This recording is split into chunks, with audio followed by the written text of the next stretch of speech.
Vous avez peut-être été invité à remplir le marqueur résilience.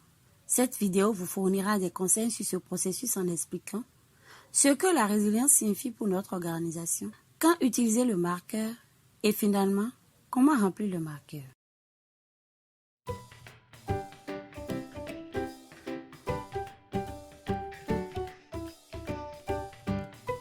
CARE vise à renforcer la résilience, ce qui signifie augmenter les capacités des personnes pauvres à faire face aux pressions, aux chocs et à un avenir incertain.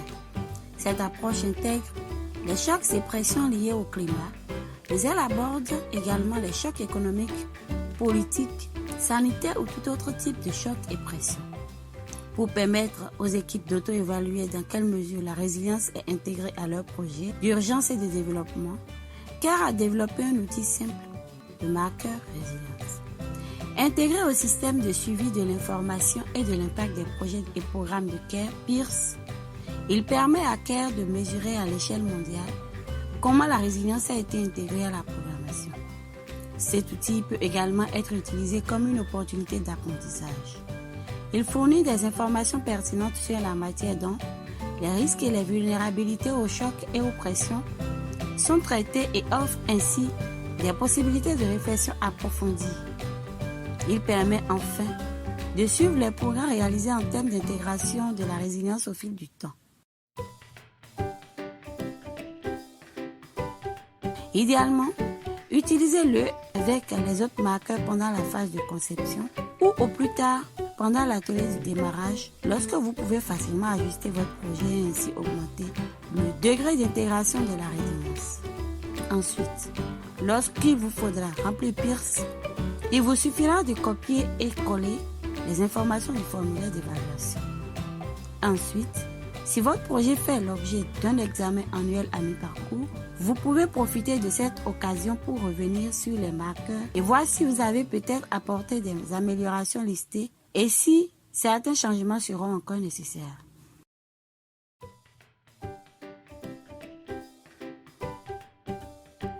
La première partie du formulaire d'évaluation concerne les informations sur le projet. Ici, nous vous demandons de compléter les informations de base du projet et identifier les principales catégories de chocs et pressions qui sont pertinentes dans le contexte de notre projet. Pour ce faire, vous devez analyser la probabilité à quelle fréquence et la gravité des chocs et des tensions, quel impact. Sur la base de ces deux éléments, le niveau de risque peut varier considérablement. Par exemple, la probabilité d'un typhon variera en fonction de l'emplacement de votre projet et le niveau d'impact dépendra de la force de l'aléa et du niveau de vulnérabilité et de préparation de la population. CARE prend en compte les chocs et tensions qui affectent les personnes au-delà du niveau individuel. Il est important de considérer les chocs et tensions et non les conditions. Par exemple, les conditions économiques difficiles ne sont pas nécessairement dues à un choc économique tel qu'une inflation élevée. Elles peuvent être dues à un choc météorologique affectant la production alimentaire et les revenus issus des moyens de subsistance. La deuxième partie du formulaire d'évaluation comprend les questions du marqueur. Vous devez répondre à un ensemble de 6 questions qui vous aideront à prendre en compte toutes les composantes du cadre théorique de l'amélioration de la résilience de CARE. Il s'agit des capacités et des ressources existantes, des causes sous-jacentes de risques et de vulnérabilité et de l'environnement favorable. Pour toutes les questions, il est important de toujours se référer aux 3 catégories de chocs et pressions identifiées et de voir si vous êtes ou si vous avez toutes traitées.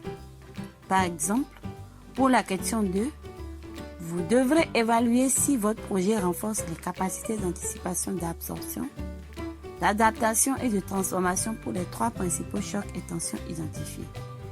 Par exemple, si vous avez identifié 3 types de chocs, mais que vos activités ne permettent pas de renforcer les capacités pour faire face à un seul choc, ou que vos activités sont vraiment limitées par rapport à l'ampleur des chocs, il n'est pas justifié de cocher la case. Il en sera de même pour la question 3 sur les ressources renforcées par votre projet. Lorsque vous avez répondu à toutes les questions, vous pouvez passer à la partie 2 notation. Il faut additionner les scores obtenus aux 6 questions pour obtenir une note globale indiquant le niveau d'intégration de la résilience. Cette note va de 0, c'est-à-dire pas d'intégration de la résilience, à 4, c'est-à-dire excellente intégration de la résilience. L'ensemble du processus ne devrait pas vous prendre plus d'1 heure et doit idéalement se faire en équipe. Il vous donnera des informations précieuses sur la façon dont votre équipe a intégré la résilience. La note finale variera toujours en fonction de la taille de votre projet, de ses contraintes et de son budget. En fin de compte, l'important est d'utiliser le marqueur comme une opportunité pour améliorer votre projet afin d'augmenter la résilience des communautés avec lesquelles vous travaillez.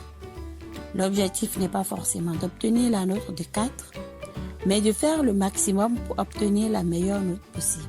N'hésitez donc pas à définir 2 ou 3 actions à entreprendre pour améliorer votre projet lors du remplissage du marqueur. Et n'hésitez pas à contacter l'équipe CCRP ou d'autres experts en résilience pour obtenir des conseils.